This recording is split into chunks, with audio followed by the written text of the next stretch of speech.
ఎన్నికల సంఘం ఘోర వైఫల్యంతో రాష్ట్ర వ్యాప్తంగా ఓటర్లు తీవ్ర ఇబ్బందులు పడ్డారు. పెద్ద సంఖ్యలో ఈవీఎంల మొరాయింపుతో గంటల కొద్దీ ఎండలో వేచి చూడాల్సి వచ్చింది. మహిళలు, వృద్ధులు, వికలాంగుల పరిస్థితి మరింత దారుణం. కొన్ని చోట్ల వేచి చూడలేక ఓటు వేయకుండా ప్రజలు వెనుతిరిగారు. ఎన్నికల నిర్వహణలో ఈసీ విఫలమైందంటూ ఆగ్రహం వ్యక్తం చేశారు.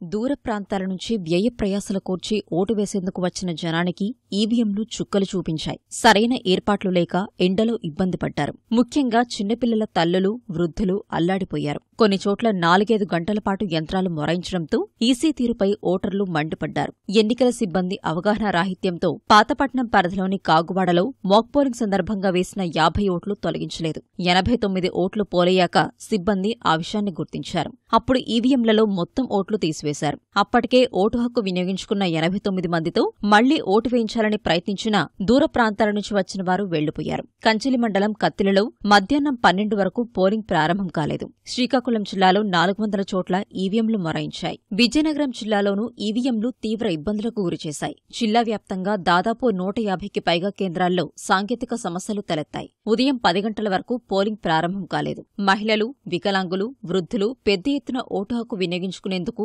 బారులు తీరారు. ఉదయం మందకొడిగా సాగినా మధ్యాహ్నం నుంచి పోలింగ్ ప్రక్రియ ఊపందుకుంది. విశాఖ జిల్లాలో ఈవీఎంలు పెద్ద సంఖ్యలో మొరాయించడంతో చాలా చోట్ల ఓటర్లు వేచి చూడలేక వెనక్కి వెళ్లిపోయారు. విశాఖలో ఓ పోలింగ్ కేంద్రం వద్ద ఓటర్లు ధర్నాకు దిగారు. నిర్ణీత సమయానికి వచ్చినా ఈవీఎంలు పనిచేయడం లేదంటూ గేటు బయట నిలబెట్టారని, తర్వాత సమయం మించిపోయిందంటూ వెళ్లిపొమ్మనడంతో ఆందోళన చేశారు. వీరికి వైకాపా అభ్యర్థి కేకే రాజు, భాజపా అభ్యర్థి విష్ణుకుమార్ రాజు మద్దతు పలికారు. మన్యంలోని అత్యంత మారుమూల ప్రాంతం బుంగపుట్ట వాసులు ఎన్నికల్లో పాల్గొనలేదు. తమ గ్రామంలో కాకుండా 70 కిలోమీటర్ల దూరంలో పోలింగ్ కేంద్రం ఏర్పాటు చేయడంతో ఓట్లు వేసేందుకు ముందుకు రాలేదు.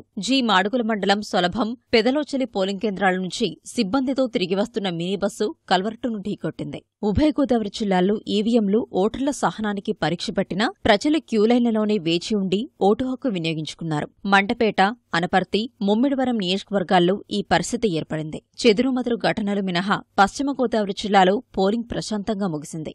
ఈవీఎంలు మొరాయించినా మండుటెండను సైతం లెక్క చేయకుండా క్యూలైన్లోనే జనం వేచి ఉన్నారు. అయితే తాగేందుకు కనీసం మంచినీరు ఏర్పాటు చేయకపోవడంతో మహిళలు తీవ్ర ఇబ్బందులకు గురయ్యారు. గోపాలపురం, చింతలపూడి మండలాల్లో మధ్యాహ్నం 1 గంటకు పోలింగ్ ప్రారంభమైంది. ఏలూరు, పాలకొల్లు, నర్సాపురం, తణుకు ప్రాంతాల్లో పోలింగ్ కేంద్రాల్లో పోలింగ్ ప్రక్రియ ఆలస్యం కావడం వల్ల ఓటర్లు తిరిగి వెళ్లిపోయారు. రాష్ట్రంలో అత్యధికంగా కృష్ణా జిల్లాలో ఈవీఎంలు ఓటర్లకు చుక్కలు చూపించాయి. పెద్ద ఎత్తున యంత్రాలు మొరాయించడంతో మధ్యాహ్నం 12 దాటినా పోలింగ్ మొదలు కాలేదు. పెనమలూరు, గన్నవరం, కైకలూరు నియోజకవర్గాల్లో ఈవీఎంల మొరాయింపుతో ఓటర్లు పోలింగ్ కేంద్రాలకు 2-3 సార్లు తిరగాల్సి వచ్చింది.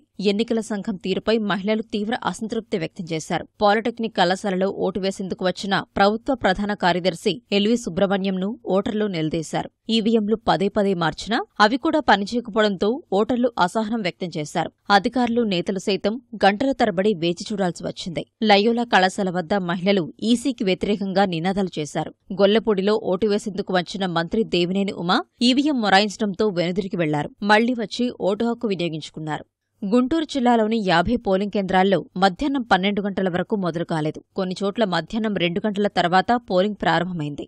ఈలోగా 2-3 సార్లు ఓటర్లు పోలింగ్ కేంద్రానికి వచ్చి వెనుదిరిగారు. రాష్ట్ర ఎన్నికల ప్రధానాధికారి గోపాలకృష్ణ ద్వివేది సైతం తన ఓటును సకాలంలో వినియోగించుకోలేకపోయారు. ఆయన కూడా గంటపాటు తాడేపల్లిలోని క్రిస్టియన్పేట పోలింగ్ స్టేషన్లో వేచి చూడాల్సి వచ్చింది.